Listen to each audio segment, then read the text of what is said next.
अस्सलामुअलैकुम, मैं Nadeem Iqbal level academy से आपके साथ STF 641 की असाइनमेंट जो है वो शेयर कर रहा हूँ। ये बड़ा प्रैक्टिकल सब्जेक्ट है। इसमें कोई भी आपको ऑब्जेक्ट आपने मिड दिया होगा, जस्ट इसके क्वेश्चन आते हैं, कोई भी ऑब्जेक्टिव्स वगैरह नहीं होती पेपर के अंदर, इसलिए फाइनल टर्म के अंदर भी आपके ऑब्जेक्टिव्स ही आएंगे।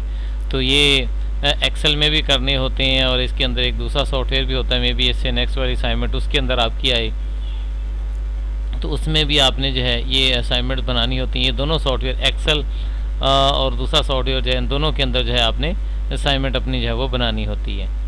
तो चलें जी असाइनमेंट देखते हैं कि असाइनमेंट क्या है। असाइनमेंट को अच्छी तरह से आप देख लें। दो इसके पॉइंट, एक की पॉइंट दिए हुए हैं, वो तो जस्ट इन्फॉर्मेशन, उसकी ज़रूरत नहीं। जो क्वेश्चन स्टेटमेंट है उसी को हम देखते हैं।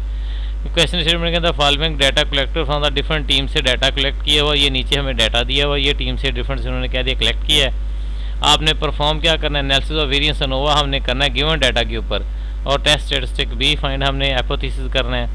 करना क्या, नल हाइपोथेसिस के अंदर H naught the result of the given team are same, और इसके अल्टरनेट जो मुतबादल है उसमें हमने करना है H1, ये H0 होता है, ये H1 होता है, उसके अपोजिट हमने जो सपोज किया होता है चेक करने के लिए। अगर वो हमारा सही नहीं होगा स्टैटिस्टिक, तो फिर उसका अल्टरनेट जो है वो करेक्ट हम करेंगे उसको कंसीडर। तो H1 the result of the given team are not same.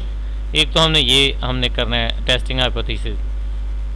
दूसरा हमने एक यार पढ़ना है रिजल्ट, हाईलाइट्स भी अपने रिजल्ट वगैरह को करना है, जो भी हमारी फाइंड है, मीन और स्टैंडर्ड डेविएशन भी इसके अंदर फाइंड करना है, और what is a computer F test की वैल्यू क्या हमने की उसको भी हाईलाइट कर देंगे। जो जो हमारा रिजल्ट है उसको हाईलाइट हम करेंगे।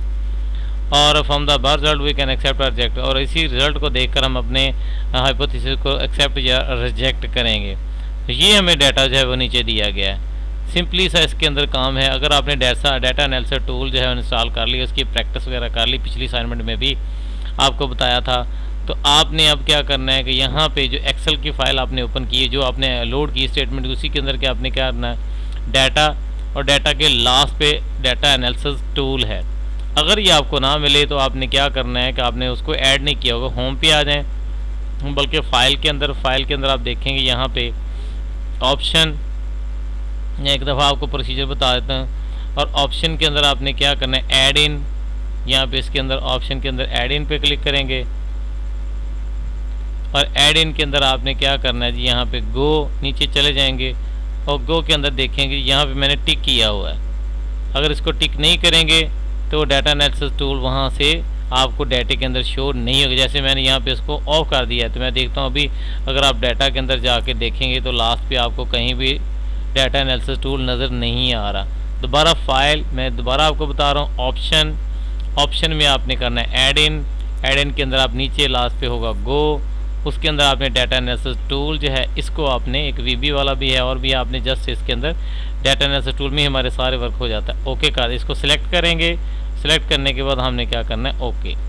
जैसे ओके करें तो देखें जी डाटा वाले पोर्शन के अंदर ये डाटा एनालिसिस टूल जो है ये आ चुका है। तो अब आपने क्या करना है, ये डाटा एनालिसिस टूल पे डबल क्लिक करेंगे, आपके सामने हो जाएगा। यहाँ पे इसके काफ़ी सारे रिग्रेशन, कोरिलेशन, रैंक, और ये आपको पेपर के अंदर आ सकते हैं। हिस्टोग्राम कैसे बनानी है, एफ टेस्ट क्या होता है, कि बहुत सारी डिस्क्रिप्टिव स्टैटिस्टिक क्या है, ये सारी चीज़ें यहाँ पे दी। अक्सर ये डिस्क्रिप्टिव स्टैटिस्टिक वाला क्वेश्चन आ जाता है, कोरिलेशन, कोवेरियंस। हमने इसमें अनोवा फाइंड करना तो सिंगल करेक्टर वाला जस्ट ये हमने फाइंड करना। ये सारे यहाँ पे रिजल्ट्स दिए हुए हैं, T test, Z test, regression, correlation, ये सारे पेपर में इस तरह के क्वेश्चन जो है ये पूछे जाते हैं। तो ये हमने फर्स्ट वाले को सिलेक्ट करना है।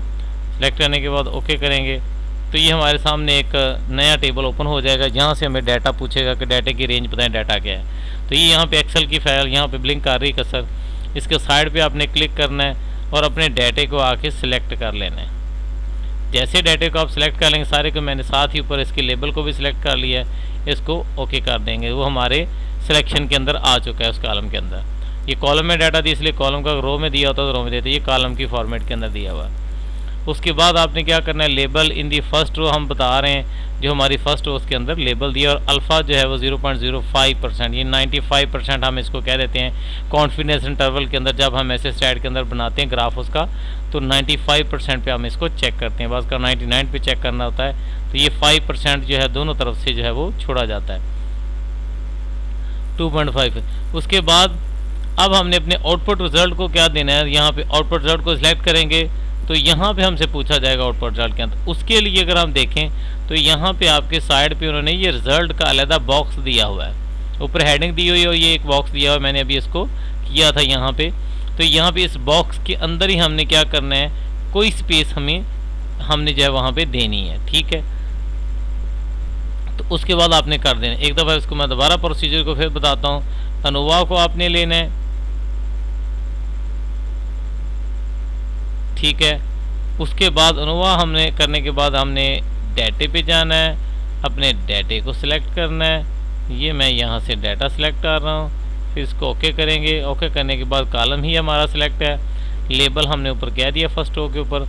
उसके बाद हमने नीचे अपना आउटपुट की रेंज बतानी, कहाँ पे शो करवाना। बिलफर्ज मैं एक दफ़ा इसको यहाँ पे, क्योंकि हमें यहाँ पे बॉक्स दिया हुआ है ये वाला, इस बॉक्स के अंदर ही आपने क्या करना है, इसको अपने रिजल्ट को देना है, ठीक है। एक दफ़ा मैं साइड पे करता हूँ, फिर बॉक्स के अंदर भी आपको ये प्रिंट करवा के दिखाऊंगा।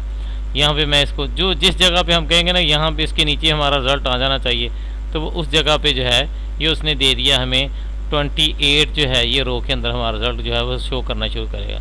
जैसे ही मैं इसके बाद ओके करूँगा तो आपके सामने ये नीचे उसने सारे का सारा रिजल्ट अभी जो ऐसे एज इट इज़ मैंने यहाँ पे प्रिंट करवाया था, यहाँ पे मैंने इसका एड्रेस दिया था, क्लिक किया था आउटपुट के लिए, और ये नीचे उसने हमें सारा रिजल्ट जो है ये पुट करवा दिया था। जैसे अभी आपके सामने यहाँ मैंने ये वाला एड्रेस दिया था, तो उसने यहाँ पे ये सारे का सारा जो है ये पुट करवा दिया। उसको थोड़ा सा ऐसे खोल के आप इसकी वैल्यू को क्लियर कर सकते हैं, ताकि वाज़ेह आपको जो है वो पढ़ी जाए इसके अंदर आगे क्या कुछ ऐसे लिखा हुआ है। तो ये सारी वैल्यू हमारे पास जो जो हमारी रिक्वायरमेंट थी उसके मुताबिक इस तरह आ चुकी हैं। हमने देखना है जो हमारी रिक्वायर्ड वैल्यू हैं, सम भी उसने दे दिया सारी वैल्यू का, एवरेज भी निकाल दिए, वेरिएंस भी इसके अंदर निकाल दिया है। हमने होम पे आ जाना है, उसको थोड़ा सा सेंटर ऐसे कर लेते हैं, थोड़ा सा सेटिंग हमने अपनी मर्जी के सेंटर में वैल्यू होगी। तो एक तो हमें एवरेज कहा गया था क्वेश्चन के अंदर, आप गौर करें कि मीन और स्टैंडर्ड डेविएशन निकालना है। तो ये हमारे पास जब वेरिएंस आ जाए तो हम इससे स्टैंडर्ड डेविएशन, एक तो हम इन दोनों इस कॉलम को कर लेते हैं, एक एवरेज को हमने सिलेक्ट करना, हाईलाइट कर दिया हमने इसको, और इसके अंदर हम इक्वल यहाँ पे इसके आगे SQRT वाला फार्मूला स्क्वायर रूट, क्योंकि वेरिएंस का स्क्वायर रूट ही होता है हमारे पास स्टैंडर्ड डेविएशन। तो मैं इसको यहाँ पे सिलेक्ट कर रहा हूँ, क्लोज कर दिया। तो ये हमारे पास जो वैल्यू आ चुकी है ये हमारे पास स्टैंडर्ड डेविएशन की है। तो यहाँ पे SD में शॉर्ट में मैंने ऊपर लिख दिया है। तो ये भी, इसको भी हमने हाईलाइट करना था, इसको भी मैं सेंटर में ऐसे कर लेता हूँ, इसको भी हाईलाइट कर दे। दो रिजल्ट ये आ गए, और ये हमारे पास अनोवा का जो है रिजल्ट हमारे पास F की वैल्यू भी आ गई, ये कैलकुलेटेड वैल्यू आई है जो वैल्यू कैलकुलेट करने से आई है, और ये क्रिटिकल वैल्यू आई जो टेबल से हम देखते हैं। ये दो F की वैल्यू हैं।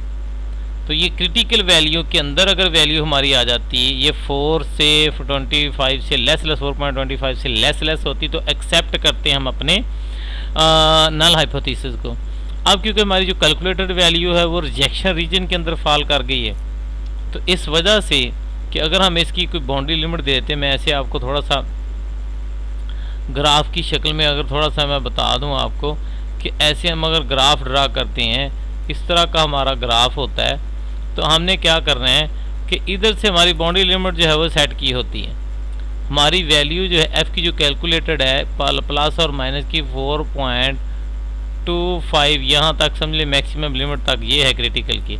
इसी तरह नेगेटिव साइड पे आप देख लेंगे 4 आ जाएगा 2.56, और हमारी जो वैल्यू है ये इस एरिया के अंदर अगर आती तो फिर तो हमारा हमने एक्सेप्ट करना था अपने नल हाइपोथेसिस को, H0 को हमने एक्सेप्ट करना था इसके अंदर। और हमारी वैल्यू क्योंकि यहाँ पे इससे अबव जो है 4.94 यानी यहाँ कहीं फॉल कर रही है, हमारी F की जो वैल्यू है इधर कहीं इससे बाहर निकल गई है रेंज से। तो इस वजह से हम इसका रिजल्ट क्या निकालेंगे कि हम अपने नल हाइपोथेसिस को रिजेक्ट कर देंगे। ये इस तरह इसका हमारा जो है ये बनेगा। तो ये हमने आउटपुट के अंदर ये सारा हमने बताना है। तो इसको भी हमने हाईलाइट कर दिए, जो जो हमारे रिजल्ट्स आ रहे थे जिससे हमने अपना रिजल्ट लेना है, और जो जो हमारे रिजल्ट थे मैंने इन सबको हाईलाइट कर दिया है। ठीक है, यहाँ पे देखें जी आपके सामने हाईलाइट कर। अच्छा, अब रिजल्ट लिखना है वो मैंने यहाँ पे बॉक्स में साथ वही यही मैंने यहाँ पे ये बॉक्स के अंदर यही वाला काम किया कि जो हमें बॉक्स दिया गया रिजल्ट के लिए हमने उसी को यूज़ करना है कि सर ने कहा किसी बॉक्स के अंदर आपने रिजल्ट देना है जिसकी आपको हेडिंग दी गई। तो जब अपने आउटपुट को आप देखेंगे तो वहाँ पे देंगे। तो यही सारी चीज़ें देखें, एवरेज को काटे, स्टैंडर्डाइजेशन एफ को, इस एफ को हमने हाईलाइट कर दिया है। और नीचे मैंने क्या लिखा, बाउर रिजल्ट से मैंने क्या फाइंड किया है कि we find that our calculated value of F is greater than the table value. जो टेबल की वैल्यू है, क्रिटिकल वैल्यू है हमारी, जो कैलकुलेटेड एफ था ये इससे ग्रेटर आ गया। किस लेवल पे कर रही है, कहता है table value, so we reject our null at the 5% level of significance. जो लेवल हमने दिया था जब हमने टेबल से 0.05 लिखा था, यानी इसका 95% कॉन्फिडेंस इंटरवल, यहाँ हम इसको इस तरह की वैल्यू भी हम ले लेते हैं, ठीक है। इस पर हम इसको रिजेक्ट कर रहे हैं, ये यहाँ पे ये 95 जो है यहाँ पे लिखें, वैसे 95% आ जाता है, और अगर पॉइंट के फॉर्म में लिखा जाए तो ये 0.05 हम इसको कह देते हैं। इस लेवल पे हमने सिग्निफिकेंस को जो है वो चेक किया था दोनों तरफ, जैसे मैंने अभी आपको ग्राफ बना के दिखाया है। तो इस वजह से हम क्या कर रहे हैं कि हम एक्सेप्ट कर रहे हैं अपने अल्टरनेटिव जो है हाइपोथेसिस को, और ये जैसे कंक्लूड कर रहे हैं, ये जो हमने फाइंड किया है the result of the given team are not same, यानी इन टीम का रिजल्ट जो है वो एक जैसा नहीं है, ये हमारा कंक्लूड। तो ये हमारी सारी असाइनमेंट थी इजी सी, जस्ट हम देखिए क्लिक किया, रिजल्ट आ गया और थोड़े से रिजल्ट को हाईलाइट कर दिया, तो जस्ट 5 मिनट में आप अपनी असाइनमेंट जो है ये बना सकते हैं। तो इसकी प्रैक्टिकली ज़रूर आप प्रैक्टिस करें। एक ये सॉफ्टवेयर जो और है आपने यूज़ करना है इसके लिए, इंशाल्लाह वो नेक्स्ट आने वाले दिनों में इसके मैं जो है वो फाइनल के पहले मैंने बना के कुछ लेक्चर जो है ये, तो IBM का SPSS जो है स्टैटिस्टिक्स का ये सॉफ्टवेयर है, ये आपने यूज़ करना है अपने स्टैटिस्टिक्स 26 अपनी सेकंड वाले फाइनल टर्म के पेपर्स के लिए। कुछ एक्सेल्स के भी आएंगे जो MS एक्सेल के अंदर हो जाएंगे, ये एक्सेल वाला जो सॉफ्टवेयर MS ऑफिस का सॉफ्टवेयर होता है। तो और दूसरा जो सॉफ्टवेयर है वो SPSS है, 26 वाला वर्जन मेरा इंस्टॉल किया हुआ है। इसमें भी यही वाला इसी तरह के सारे रिजल्ट जो हैं ये फाइंड किए जाते हैं, इसको डाटा दिया जाता है, एक्सेल में लिखा जाता है और एक्सेल से उसको डाटा जो है वो दिया जाता है। तो इस तरह ये आपके सामने जो है ये स्टार्ट हो रहा है। तो इसके अंदर भी नेक्स्ट होता है आने वाले असाइनमेंट इसके अंदर फाइनल पेपर उन पास डाटा हमें डाटा सर वाचिंग, ओके, अल्लाह हाफिज़।